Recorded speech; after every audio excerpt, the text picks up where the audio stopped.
Well, we're out here on the trail again, and for today's excursion, we are actually going to go for a walk through the Paw Paw tunnel. Now, we've been here before. In fact, check this out.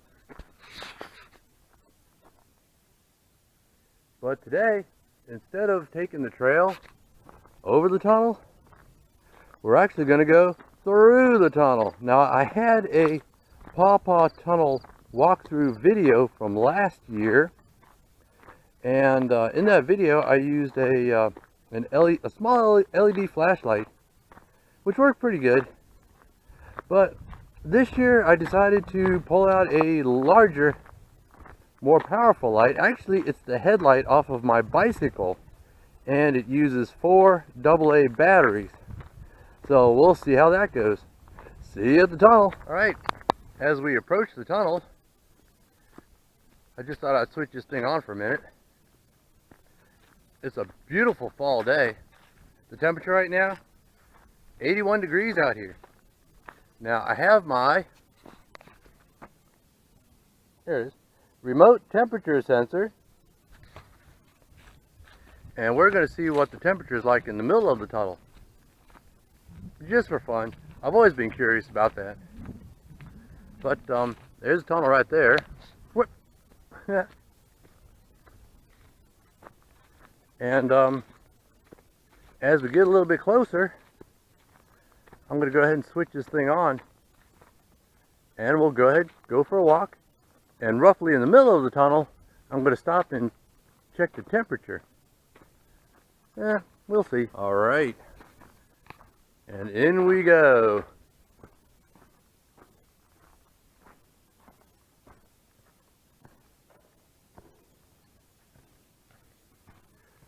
Now, when you first walk in,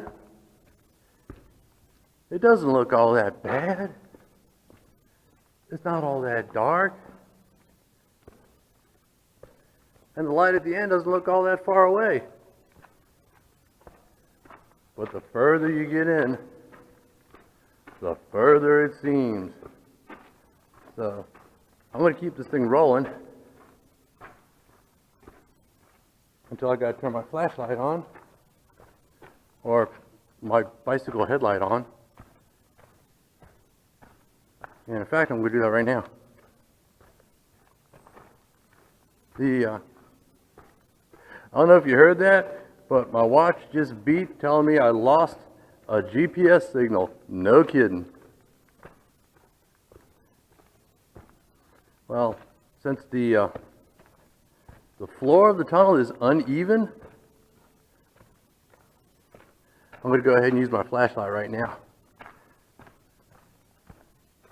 Because even though if I stumble and fall and manage to somehow not drop the camera into the canal, oh, look at there, and I'm able to take it home and upload it, it would make great video. I still don't want to do it. So I'm going to go a bit further in, and we'll check it out somewhere around the middle. See you there. Oops, let me switch this thing back on. There we go. Okay, we're roughly in the middle of the tunnel. Actually, yeah, it looks pretty much close to the middle. Close enough for me anyway. And let's check the temperature. Let's see if I can turn the light on my watch. Hope y'all can see that. It says 75 degrees, which is kind of what I figured.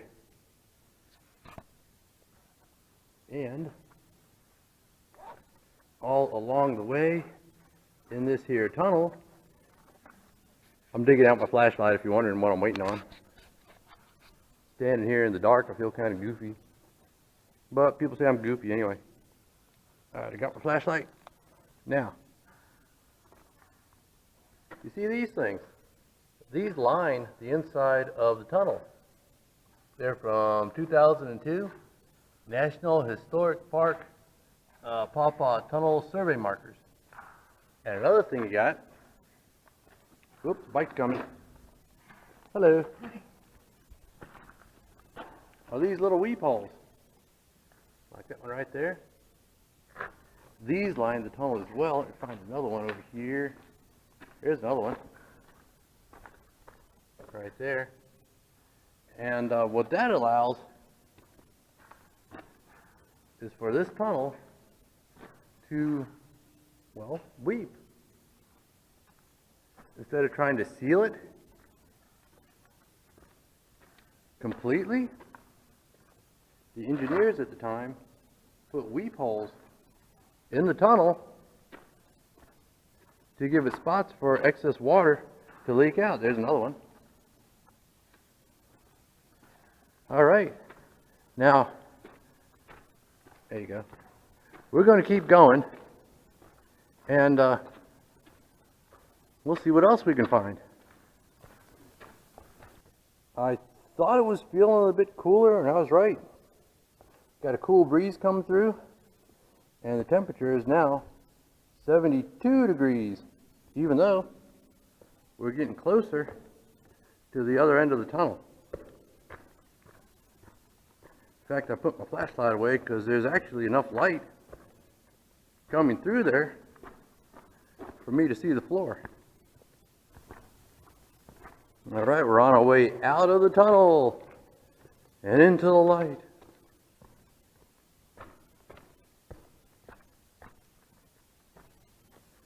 And there's a little boardwalk here. There's something cool up here I want to show you too. And there we go. This is the other end of the tunnel. In fact, I can consult my watch and see what end we're at.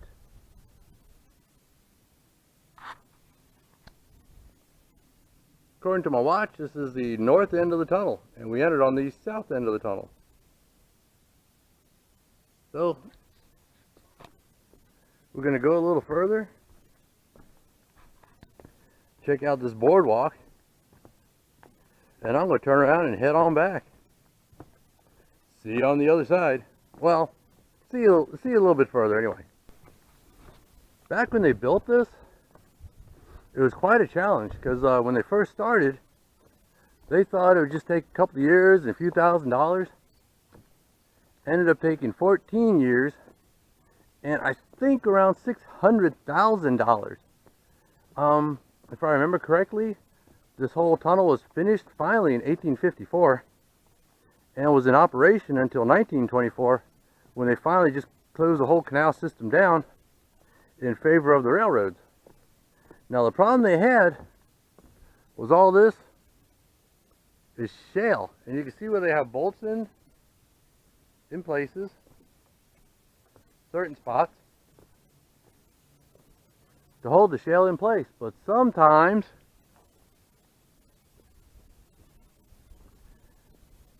stuff like this just happens. This is relatively recent. I would say at least, gosh, within the last year. If you look back through my videos, I have another Paw Paw tunnel walkthrough video, and I didn't get this far on it, but I don't think I did. This was not like this from last year. So sometime over the last year, all this came down. They've got the tape up, and the little horses says danger, danger, danger. And I'm sure there's been a youngster or two jumping up on this thing. The wood here doesn't look all that new, so it must not have been damaged too badly.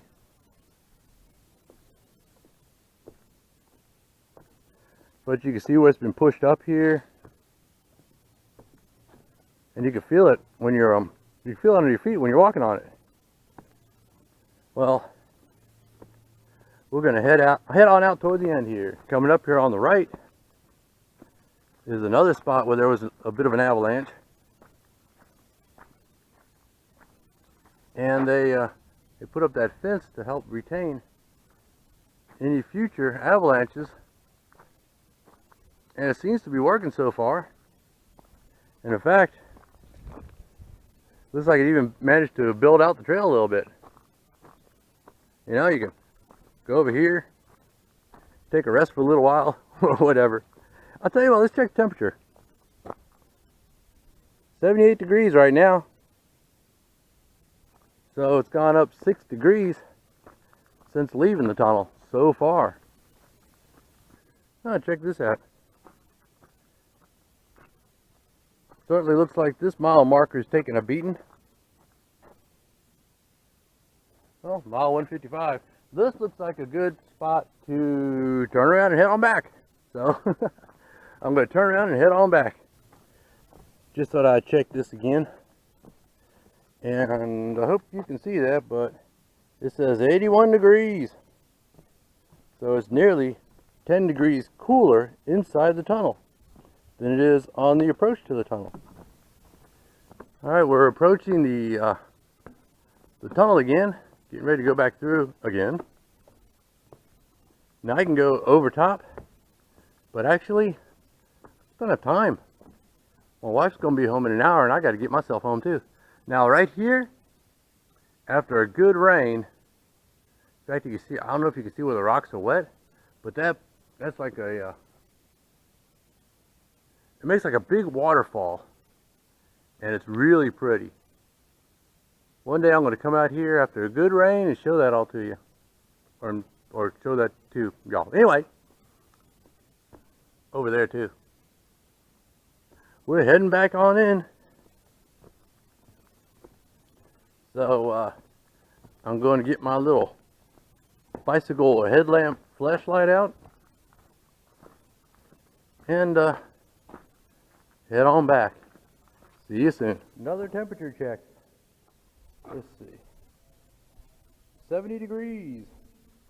So it does cool off substantially in here. All right, we're approaching the end of the tunnel. This is where we came in, and there were a lot of people on bicycles coming through this tunnel. But you know, they were walking their bikes through like you're supposed to do. But a few of them had headlights on their bikes that were shining up and right into my eyes. I didn't get all that on video because, well, why?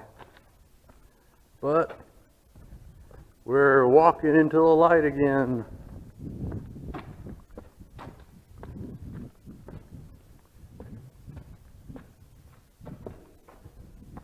Ah, that sunlight feels good.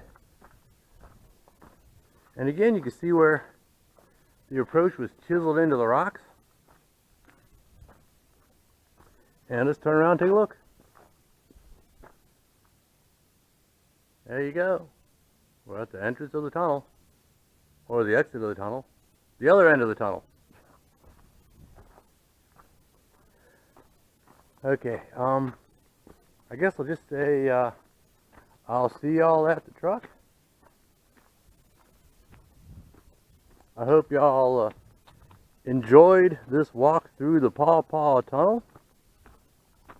It certainly is a lot brighter and warmer outside of the tunnel than it was in. But we'll see y'all next time. No, I'm not going to turn it on at the truck.